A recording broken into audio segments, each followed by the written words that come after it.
intelligence. oui honorable bon fàttali nga ne bokk ci opposition bi foofu ci assemblée nationale opposition bi dañ daal di décider boycotter ndaje bi amoon mu nekk loo xam ne ñu bëri sax rafetluñu ko en tout cas parce que dañoo jàpp ni il ne faut pas faire politique chaise vide ku mel na tey Tafsir Thioye loolu la jàpp ku mel na Thierno Alassane Sall Anta Babacar Ngom ak waa Takku Wallu ñoom également ñëwuñu mais gis nañ fa benn député bu ñu ràññee démb muy Pape Djibril Fall bokkoon nga ak moom également législature est-ce que tey jii démb li opposition bi def bàyyi PM mu nekk moom kese jàkkaarloo ak député Pastef di ci wax ak ñoom est-ce que loolu opposition bi lu mu def c'est une stratégie bu baax selon yow nga nekk ancien parlementaire. waaw xam nga xaw ma lan mooy objectif opposition bi.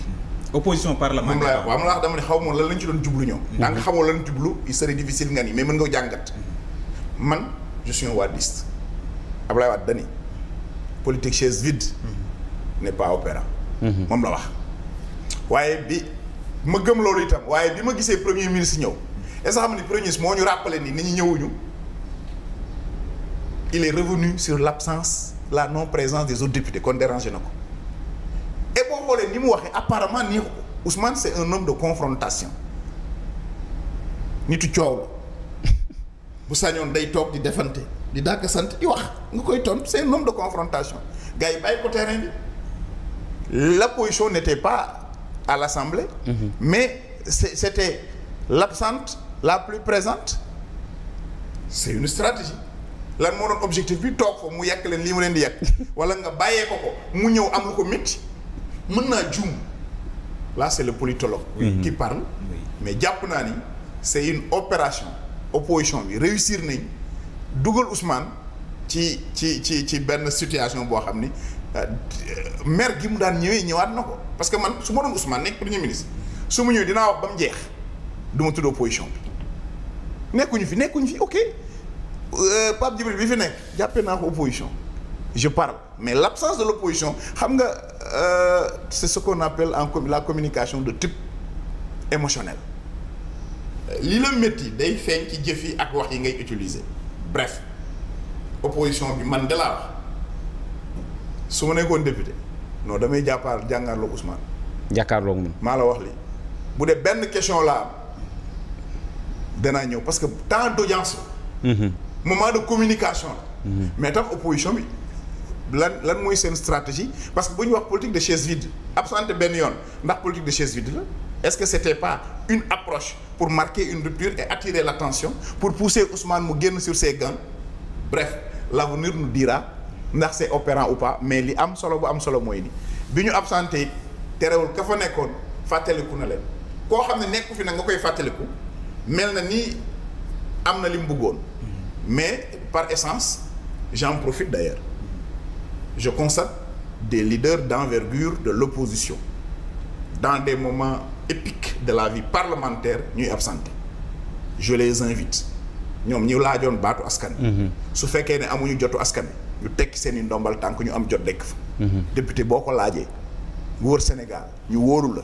jox la seen alal jox la seen carburant nga leen di toogal da nga war dem liggéeyal leen ñu baal ma bi fi coow li amee ci absence su président Pape Diop doonoon sama kilifa que je salue au passage ci ñàkk a demu assemblée dama taxaw ni jaaru yoon daa war a dem mënuma ko nag nangul wax ko ci sa jamono yi samay kilifa boobu tey ay nit di ko def ma ànd ceeg ñoom parce que nag ñun ñoo war a joxe exemple bi comme opposition bi njaboot la benn c'est important ñoom itam ni ñuy ŋàññee ñi nekk ci nguur gi te jaaru yoon noonu la ñuy ŋàññee ñi nekk ci opposition bi te cër ba ñu waroon taxawuñ ko mais démb gis nañ ko moom le premier ministre mu ni moom dalaan ñëw sax bi mu nekkee ci opposition bi dalaan ñëw taxaw di wax sax nit ñi di buddi di ko bàyyi ak salle bi tey mu ñëw nit ñi ñemewuñu mu mel ni comme si dafa am ñemewuñ ko daal pour jàkkaarloo ak moom. non xam nga Ousmane moom pour te dire vrai. gisuma acteur politique sénégalais bu ko ragal. bu ko ragal. déedéet yàlla nag ku may bayre la. Ousmane waaw bayre Sénégal moo ko ëppale guddi yu ñu toll kuy politique kullu politique mais gars yi ragaluñu ko parce que ku neex a jot la. mais est-ce que jotul yéen tamit ñi nekk ci opposition bi ngeen affronté ko parce que moom dafa jàpp ni. ngeen nga affronté mooy xam nga bu dee affronté. xam nga bu nekkee assemblée nationale honorable nga war a ñëwoo. non nga war a poser question poser question assemblée nationale benn question nga fa am. waaw benn question. mais loolu règlement intérieur bi dama la waxuma règlement intérieur. benn question nga bañ a ñëw moo gën. ngeen doon ñaata député. waaw ngeen absenté lan lañ ci bëgg jubloon ñoo xam nga damay bañ ñu mekk ni Ousmane yow leer na ni Ousmane kenn ragalu ko yow leer na leen ne yàlla may na ko nag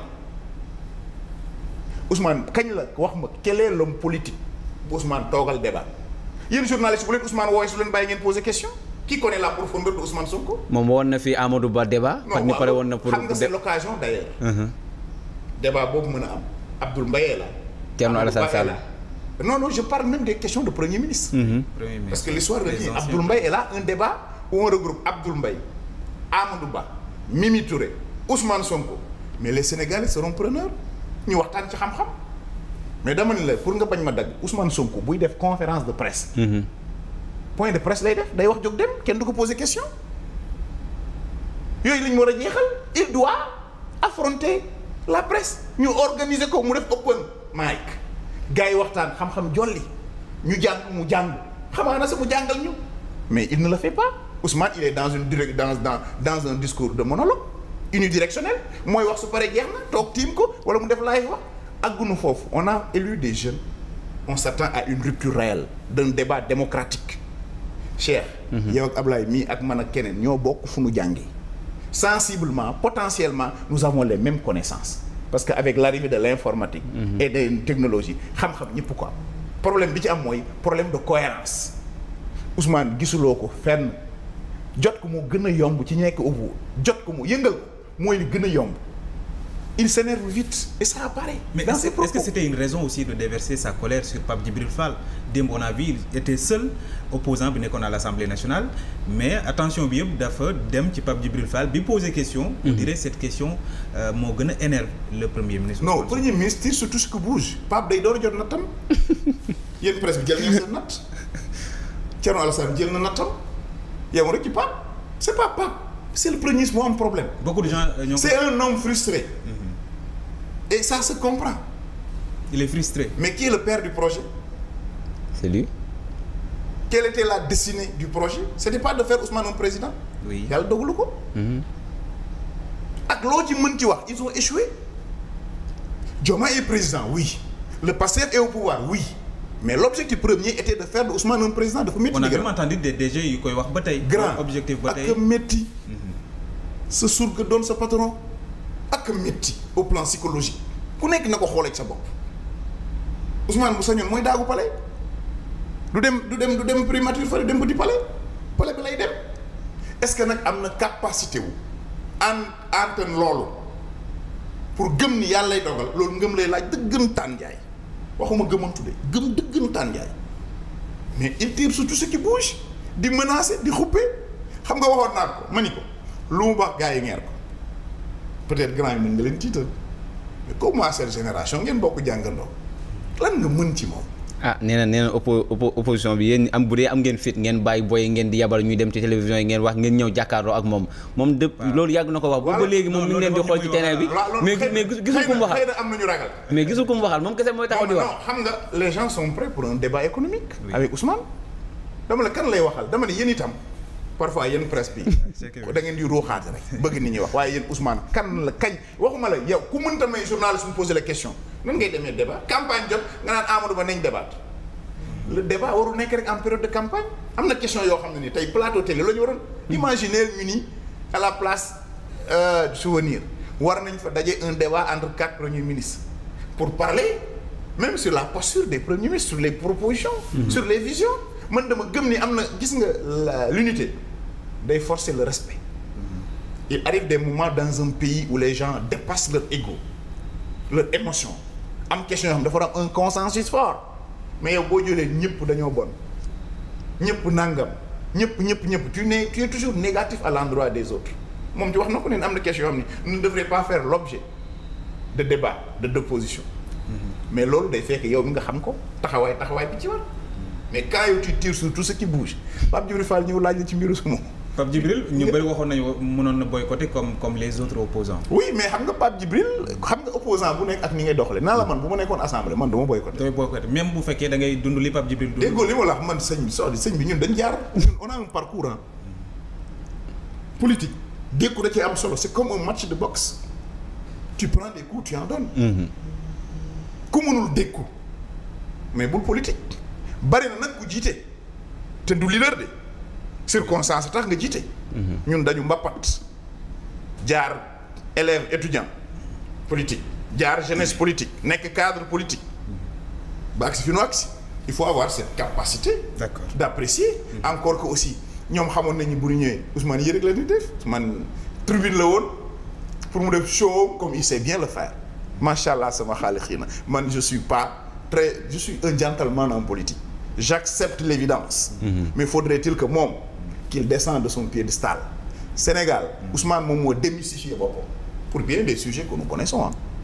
mais yéen véritable adversaire Ousmane du yow du kii de opposition xam nga ko. VAR mooy véritable opposition Ousmane Sonko. télé lay waxee xam nga man du ma wax loo xam ne bu ma génnee ñu xeeb ma. kenn jarul jikko daa war a ànd ak definu politique. saaga amul place ci politique. tey Ousmane nu muy xoolee force de l'ordre yi Ousmane nu muy xoolee magistrat yi. Dembo Ndiaye il a accusé nos fonctionnaires de faussaires baaxul il faudrait muy déglu li ñu koy wax ñun ñoo bokk génération billaahi ak waxtu bi bu ma sañoon ñu réussir bu ñëwee ñun ñu def li gën parce que ñoom lii ñu tojoon situation bi amoon mais dañ koy defaraat balaa ñu defar leneen ku sañoon nag te nga yaakaar di nga jot ma jàpp naa ne 2029 may nekk président mooy sama ngëm-ngëm man damay ñaan ñoom ñu liggéey te réew mi ci yoon su ma ñëwee yeggali. pour loolu mu am nag ñoom on leur demande de travailler jarul muy xuppe Sénégal amul ragal grand politique amul ragal amul kenn kuy politique ku ragal am na ñu tayal am na ñoo xam ne tey xëy na wóoluwuñ seen bopp. parce que accusation yii muy wax yépp mais ñu ngi koy wax ñu ngi ci dëkk bi ñoo war a tontu. ils doivent sortir et parler d'accord mu ko yebal ndaw mu lay waxal. xeex par procuration ko ci accusé yaa ngi ci dëkk bi nga nekk yow yaa war a génn tontu Ousmane Sonko. loolu mooy débat bi